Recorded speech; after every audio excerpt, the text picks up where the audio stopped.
আরও একবার ভারত যুক্তরাষ্ট্র সম্পর্কে টানাপোড়েন দেখা গেল। এর আগে রাশিয়া থেকে জ্বালানি আমদানি নিয়ে ভারতের সঙ্গে বেশ কয়েকদিন সম্পর্ক খারাপ গিয়েছিল যুক্তরাষ্ট্রের। এবার নতুন করে ইরানের সঙ্গে করা চুক্তি নিয়ে ভারতকে রীতিমতো নিষেধাজ্ঞার হুমকি দিয়ে বসেছে যুক্তরাষ্ট্র। ইরানের চাবাহার সমুদ্র বন্দর পরিচালনার জন্য 10 বছরের একটি চুক্তি করেছে নয়াদিল্লি তেহরান। গত 13 মে এই চুক্তিতে স্বাক্ষর করে দুই দেশ। পাকিস্তান সীমান্তের কাছে অবস্থিত চাবাহার বন্দর কৌশলগতভাবে গুরুত্বপূর্ণ। বন্দরটি উন্নয়নে প্রাথমিকভাবে 2016 সালে তেহরানের সঙ্গে চুক্তিতে যায় ভারত। এরপর দীর্ঘমেয়াদী এই চুক্তিতে গেল নয়াদিল্লি। ভারতের নৌ পরিবহন মন্ত্রী চুক্তিটিকে ভারত ইরান সম্পর্কের ঐতিহাসিক মুহূর্ত বলে অভিহিত করেছেন। ভারতের নৌ পরিবহন ও বন্দর মন্ত্রী সর্বানন্দ সোনোয়াল এই চুক্তির জন্য ইরানে গিয়েছিলেন।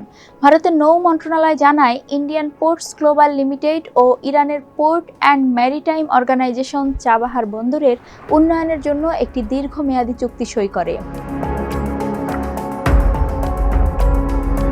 চাবাহার বন্দর একটি ভারত ইরান ফ্ল্যাগশিপ প্রকল্প, যা আফগানিস্তান ও মধ্য এশিয়ার দেশগুলোর সঙ্গে বাণিজ্যের জন্য একটি গুরুত্বপূর্ণ ট্রানজিট বন্দর হিসাবে কাজ করে। চাবাহার বন্দরের উন্নয়ন ও পরিচালনায় ভারত গুরুত্বপূর্ণ ভূমিকা পালন করেছে। মধ্যপ্রাচ্যে বাণিজ্য পরিবহনের বিষয়ে গুরুত্বপূর্ণ পদক্ষেপ নিয়েছে ভারত। তারই অংশ হলো ইরানের সঙ্গে চাবাহার বন্দর চুক্তি।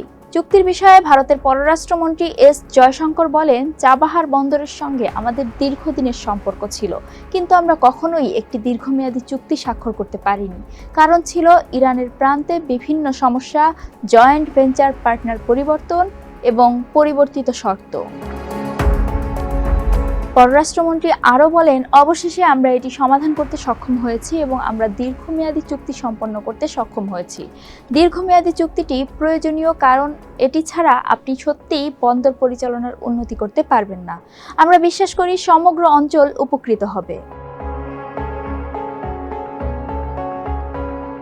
ভারত ও ইরানের চুক্তিটি ভালো চোখে দেখছে না ওয়াশিংটন। এই চুক্তির কয়েক ঘন্টার মাথায় যুক্তরাষ্ট্র হুঁশিয়ারি দিয়ে বলেছে, ইরানের সঙ্গে কোনো দেশ ব্যবসায়িক চুক্তিতে গেলে তারা সম্ভাব্য নিষেধাজ্ঞার মুখে পড়তে পারে। গত 3 বছরে তেহরান সংশ্লিষ্ট 6 শতাধিক ব্যক্তি ও প্রতিষ্ঠানের উপর নিষেধাজ্ঞা দিয়েছে যুক্তরাষ্ট্র। দিল্লি তেহরানের চুক্তি নিয়ে এক প্রশ্নের জবাবে যুক্তরাষ্ট্রের পররাষ্ট্র দপ্তরের উপমুখপাত্র বেদান্ত প্যাটেল বলেন, ইরানের উপর যুক্তরাষ্ট্রের নিষেধাজ্ঞা এখনও কার্যকর। এসব নিষেধাজ্ঞা আরও জোরদার করা হবে। যেসব পক্ষ ইরানের সঙ্গে ব্যবসায়িক চুক্তি করার কথা ভাবছে, তাদের সম্ভাব্য মার্কিন ঝুঁকির বিষয়ে সতর্ক থাকতে হবে। তিনি আরও বলেন, যারাই ইরানের সঙ্গে বাণিজ্যিক চুক্তি করবে তাদের মনে রাখা উচিত যে তারা নিজেরাই নিষেধাজ্ঞায় পড়ার পথ খুলে দিচ্ছে।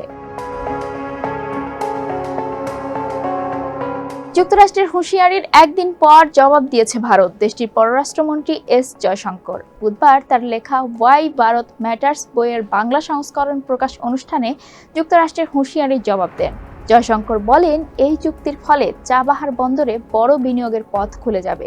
প্রকল্পটি সমগ্র অঞ্চলের জন্য ভালো হবে। বিষয়টিতে কারোর সংকীর্ণ দৃষ্টিভঙ্গি থাকা উচিত নয়। যুক্তরাষ্ট্র নিজেই অতীতে চাবাহারের বৃহত্তর প্রাসঙ্গিকতার প্রশংসা করেছে। মার্কিন যুক্তরাষ্ট্রের মন্তব্য সম্পর্কে জিজ্ঞাসা করা হলে জয়শঙ্কর বলেন, আমি কিছু মন্তব্য দেখেছি, তবে আমি মনে করি এটি আসলে সবার সুবিধার জন্য। আমি মনে করি না কারো এ সম্পর্কে সংকীর্ণ দৃষ্টিভঙ্গি নেওয়া উচিত।